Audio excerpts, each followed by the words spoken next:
Estamos de volta aqui no Paideia, já com a presença da professora Rosimeire Rangni, docente do Departamento de Psicologia aqui da UFSCar, que atua junto ao curso de licenciatura em Educação Especial e também ao programa de pós-graduação em Educação Especial. Professora, muito obrigada por ter aceito o nosso convite e nos permitir essa oportunidade de conversar aqui hoje no Paideia. Eu que agradeço a oportunidade de falar dessa temática. A gente vai falar justamente sobre as altas habilidades, então queria que a gente começasse com uma breve apresentação sobre o que são as altas habilidades, né? O que são pessoas com altas habilidades. Pessoa com altas habilidades, pelo menos pensando de uma forma educacional, são aquelas pessoas que se destacam, principalmente em áreas acadêmicas que a escola mais visualiza. Mas as capacidades humanas, elas são contempladas em 6, pelo menos. Intelectual geral, acadêmica, né, que é a que mais é visualizada dentro da escola, liderança, artística, psicomotricidade, criatividade. Então, essas pessoas que se destacam em uma dessas áreas, 2 ou 3 combinadas, pode-se dizer que elas possuem altas habilidades, aquelas capacidades que estão além da média da sua faixa etária, principalmente. E como que as pessoas devem encarar, depois a gente vai falar sobre a identificação das altas habilidades, mas quando diagnosticadas com altas habilidades, como que as pessoas devem encarar isso, as famílias? Isso é um problema? As altas habilidades, elas são um transtorno? Não são um transtorno. Ela é uma diferença. Assim como você vê uma diferença, como qualquer outra pessoa tem uma diferença. Ela é uma diferença. Lidar com a diferença não é fácil, não é?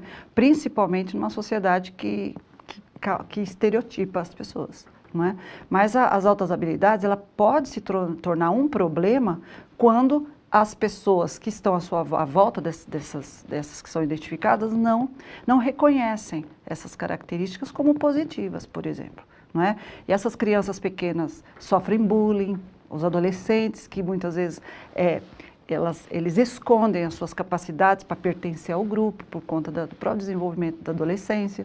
Então, pode se tornar um problema nesse sentido. E um outro problema é o educacional mesmo, que a escola não sequer sabe, sequer está formada. Os professores e seus gestores não estão formados para reconhecer e desenvolver essas capacidades desses indivíduos. E se torna um problema nesse sentido. E para as famílias é problemático, porque ela não conhece as características dos próprios filhos. Ela sabe que os filhos têm uma condição que se destaca. Na escola, muitas vezes, a escola também não favorece esse desenvolvimento e a criança se torna, o adolescente, o estudante se torna frustrado diante daquilo que é oferecido a ele, e aí ele passa a não querer mais ir para a escola. Tem até uma possibilidade muito grande de evasão. Não é? E as famílias, né, elas não sabem, elas não conhecem. Então, o que há é uma situação complexa nesse triângulo, digamos, que é a pessoa, a escola e a família. Eu que sou da área da física, é muito famosa a história justamente que aconteceu com o Einstein, né? O Einstein, quando era criança, né, justamente nessas fases, o professor chegou a chamar o pai do Einstein para falar, olha, é melhor tirar o seu filho da escola porque ele não vai ser nada importante, porque ele não conseguia achar um interesse naquela escola que estavam ensinando, etc. Bem, então a gente precisa dizer quem era o Einstein para os nossos assistentes para ver que, sem dúvida, era alguém diferente de todos isso na época.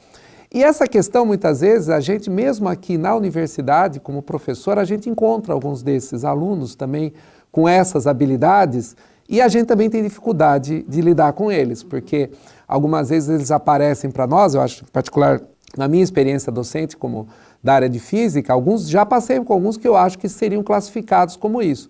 E é muito difícil da gente lidar, porque muitas vezes a gente vê ele como um aluno arrogante, o aluno que quer aparecer mais com os outros, etc., né? E a gente tem uma certa dificuldade de lidar com eles mesmos, né? E, de repente, alguns deles até viram colegas nossos depois, no futuro, né? Então, é realmente uma situação complicada de como o professor, de fato, não está preparado, nem aqui na universidade, nós nessa atividade, e muito menos esses que estão trabalhando justamente nessas séries iniciais, né? Que é mais ainda complicado ver que a diferença, assim, aí se torna muito grande, né? Quando comparado com os demais dessas idades aí. Você tocou num aspecto que me interessa nesse momento falar sobre essa arrogância que você muitas vezes vê nessa pessoa. Essa pessoa, ela está além da outra, isso é fato. Porque ela está naquela capacidade que ele se destaca, naquela condição que ele se destaca, ele está além do outro. Isso é fato.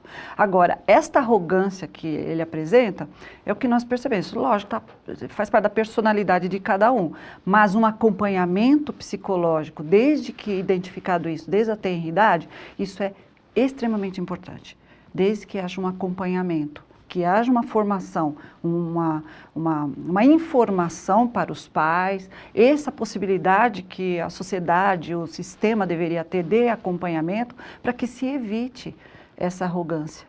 Porque aí fica difícil até o tratamento social, fica muito difícil a convivência social. Quando você fala de Einstein, isso está lá na literatura nossa, né, muito comum, porque ele é muito citado, porque foi gênio do século passado. E quando nós falamos de gênio, vamos dizer que o gênio é aquele que dá uma transformação para a sociedade. Uma pessoa que é muito inteligente, uma pessoa com altas habilidades, simplesmente não pode ser considerado um gênio.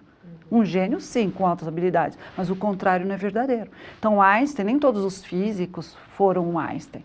E uma outra situação bem complicada, porque eu faço esse roteiro da formação, extensão, e estou sempre falando com os professores, eles já querem encontrar numa criança pequena um Einstein.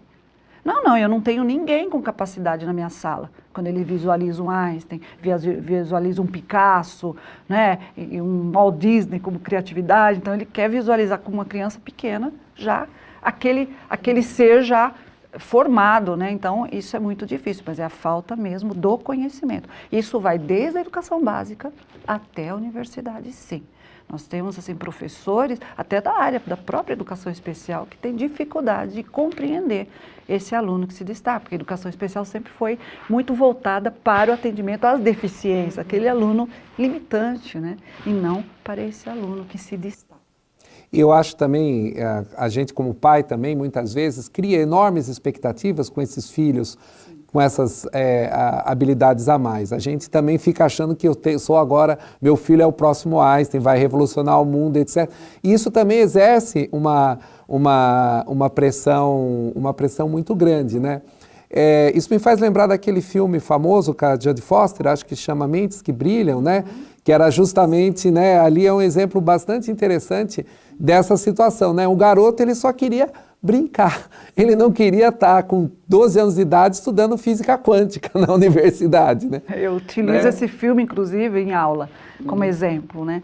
Por conta de que os problemas emocionais são desfavorecedores nesse momento em que os pais criam essas expectativas. Vamos supor uma criança precoce, que ela já lê aos 2 anos, 3 anos, já fala uma certa fluência, muito além da sua idade, né? E os pais começam a criar aquela expectativa. Então, ele já tem que estar no primeiro ano, já tem que estar, daqui a pouco passa 1 ano, a criança está com 3, 4, nem saiu das fraldas. Está fazendo curso de inglês, computação, piano, entendeu? Então, tudo ao mesmo começa a tempo. criar muita expectativa, excessiva expectativa, e isso começa a pressionar.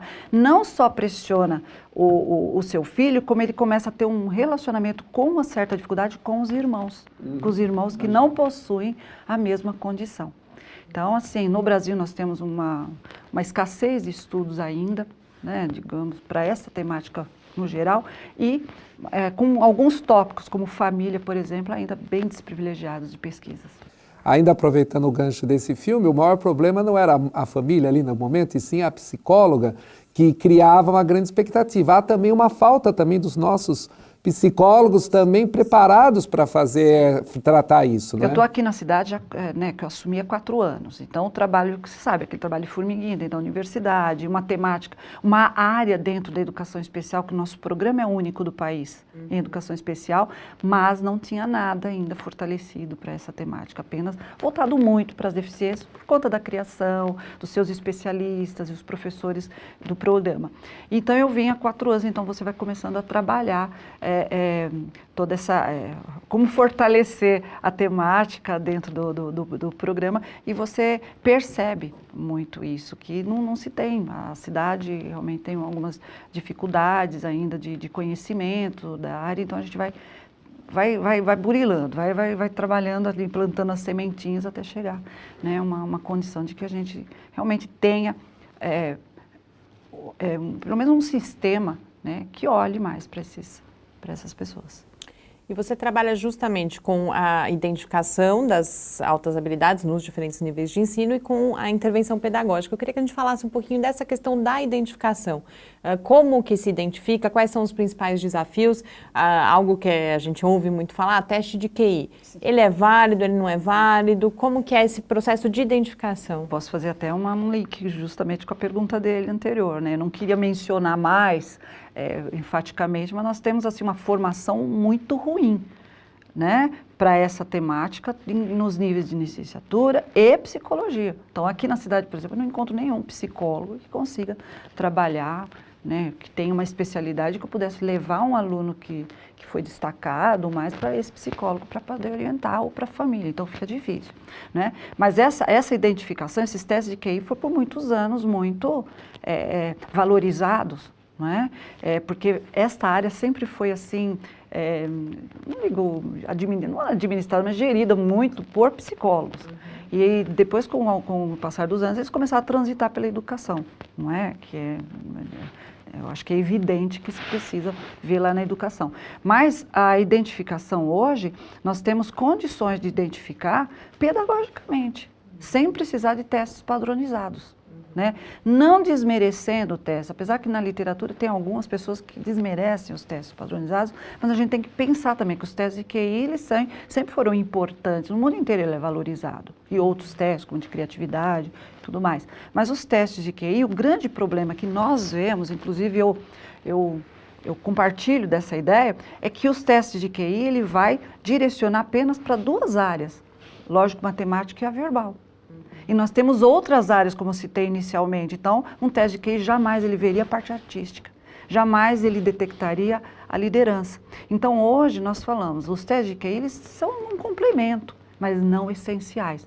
Até uma nota técnica da CECADI, do MEC, nos orienta a isso. É uma avaliação pedagógica que tem que ser feita. E aí entramos naquela outra menção dele. Nós não temos formação no sistema educacional. Essas pessoas que chegam lá, os futuros pedagogos, os licenciados, eles não chegam com essa formação de como reconhecer e como identificar. Para depois, que é o início é você identificar, diagnosticar e depois você atender direcionado para a área específica em que ele se interessa, em que ele se destaca. E nós não temos essa formação, não é? Então, se torna um problema enorme, um problemão, eu diria. Né? Sem a formação, sem a informação, não há como fazer. Porque se vai correr o risco de se fazer equivocadamente, por caminhos errados, talvez. Né? Então, a formação é importante. E nós temos protocolos que são já testados que professores podem fazer essa indicação. Não é? Só que eles precisam conhecer esses protocolos, e são protocolos simples, não são protocolos complicadíssimos, apenas de indicar o seu aluno, né? E saber como realmente analisar aquele protocolo, que também não é nada que precise de uma formação acadêmica para poder fazer. Basta o envolvimento em querer fazer. E o professor, por exemplo, se a gente tiver professores nos assistindo hoje, ou o professor que desconfia ou se interessa, onde que ele pode buscar esse tipo de formação, esse tipo de apoio, por exemplo? Eu vou falar aqui no âmbito de São Carlos e na região. Ele tem que buscar na sua secretaria, na sua coordenadoria. Porque se ele buscar por conta própria, praticamente não temos cursos de especialização no país. Eu ofereci recentemente, acabei de oferecer um curso de extensão de 90 horas pelo EAD para alguns professores dessa região. Sem divulgação, nós tivemos 500 inscrições e nós somos só em meia dúzia, oferecer um pouco mais de uma centena. Então, a gente percebe que o interesse e a necessidade sim, de... Eu diria que eu chamo assim, né? Eu sempre brinco, aquele curso mosca branca, porque você não tem você não tem uma fonte para beber de cursos. E as secretarias, quando ela tem as suas verbas voltadas para a educação especial, ela canaliza para a deficiência, ela não canaliza. Aí incorre naquele mito. É um aluno inteligente, ele já não precisa de nada. Mas, na verdade, ele precisa tanto quanto os outros. Né? Uhum. Eu acho que isso é um ponto muito interessante, porque a gente eu já tive a experiência de ver a angústia que essas pessoas têm. É uma angústia muito grande, porque é se sentir o patinho feio também, é se sentir o fora, é se sentir o nerd, né? que não é bem aceito, que tem dificuldades de relacionamento com outras pessoas, é um grande problema assim, que acaba passando. E realmente, essas pessoas, parece, como achei muito interessante que você disse, como ele já é um brilhante, etc., ele não vai ter problema, ele pode fazer o que quer, pode... É um mito. Exatamente, mas muitas vezes, o que é que acontece, isso que eu queria saber, com esses que são os brilhantes, com essas habilidades excepcionais, depois que eles passam a vida adulta, começam a entrar na vida adulta, etc. Tal. Eles conseguem ser, de fato, as pessoas diferenciadas que elas imaginaríamos que seriam, ou muitas delas voltam a ser pessoas comuns? Porque, na verdade, a inteligência, porque as pesquisas da área de altas habilidades, ela corre muito em paralelo com as pesquisas sobre inteligência. E a inteligência, já desde metade do século passado, já sabemos que é por condições genéticas e ambientais. À medida que você não tem mais o ambiente que o favorece, aquilo realmente vai estacionar.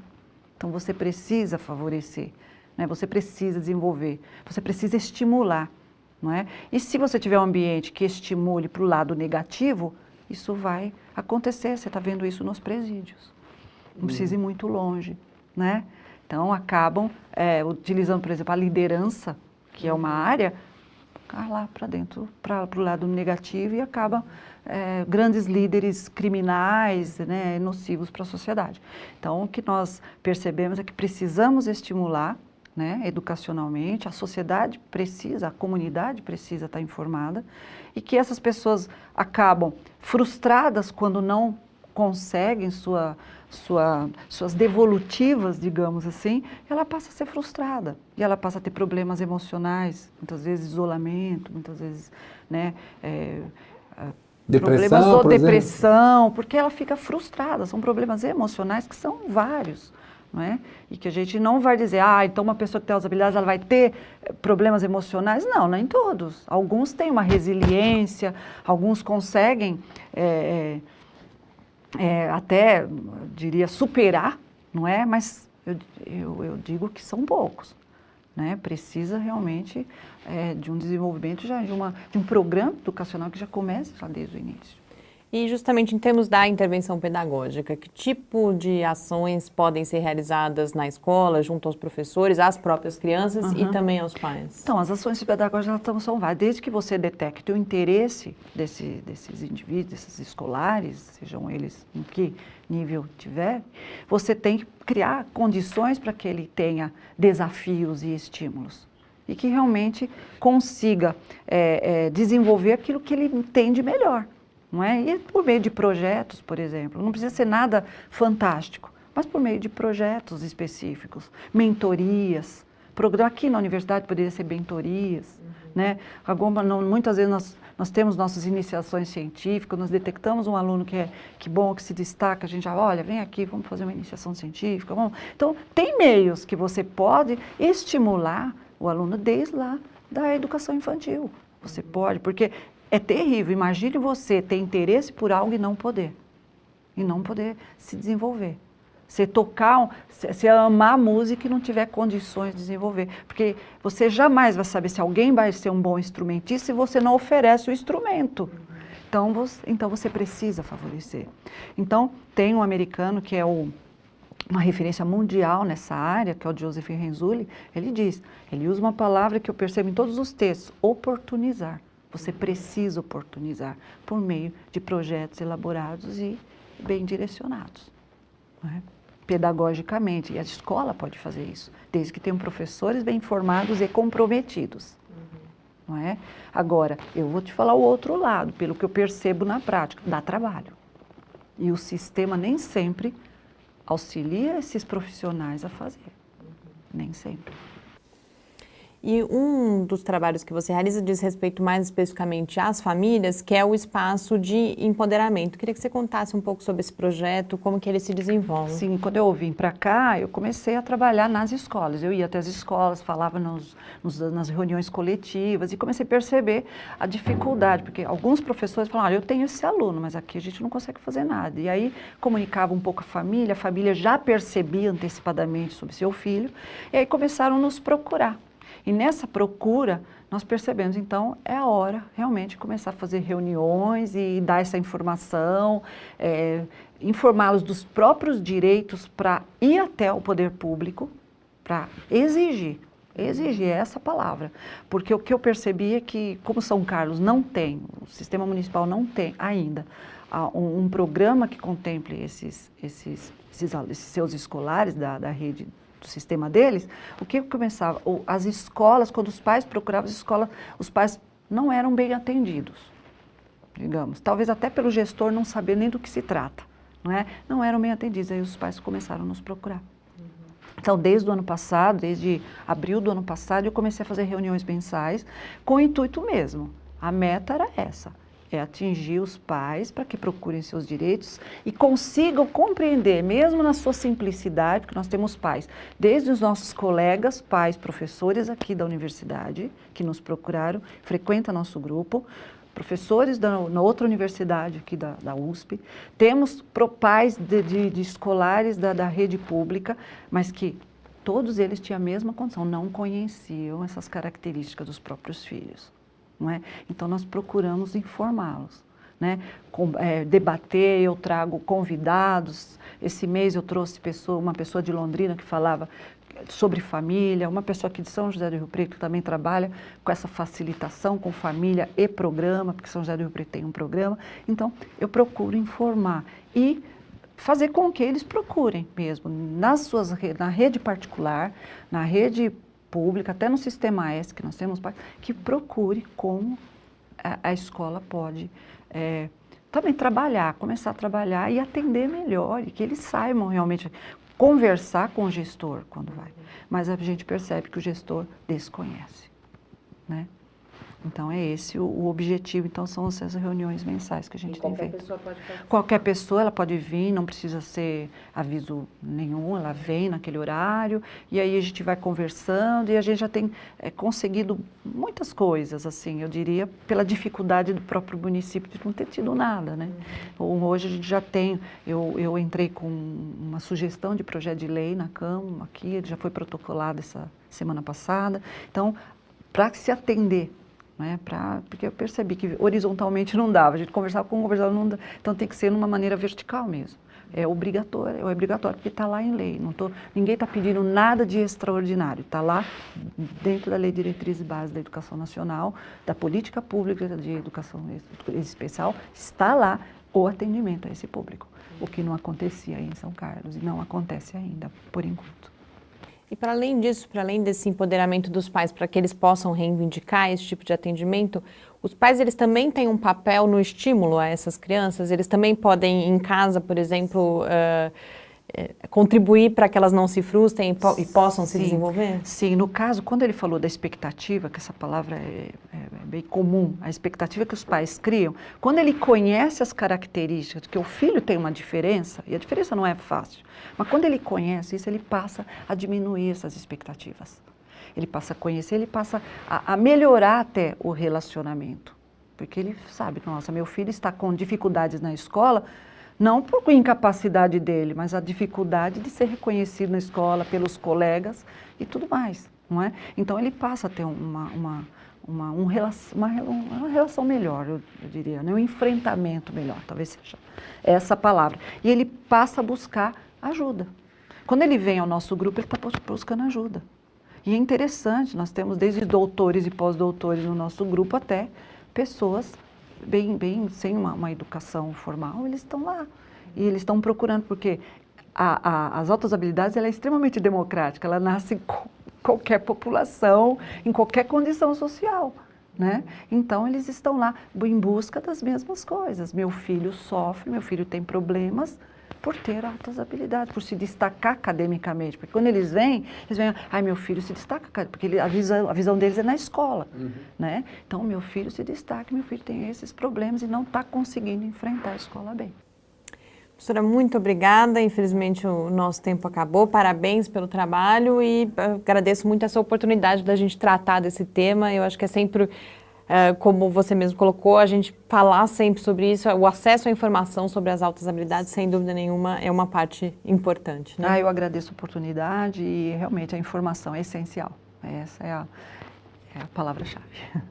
Nós conversamos com a professora Rosemary Rangni, do Departamento de Psicologia aqui da UFSCar, e esse programa agora fica por aqui, mas a gente volta na próxima terça-feira, às 6 horas da tarde.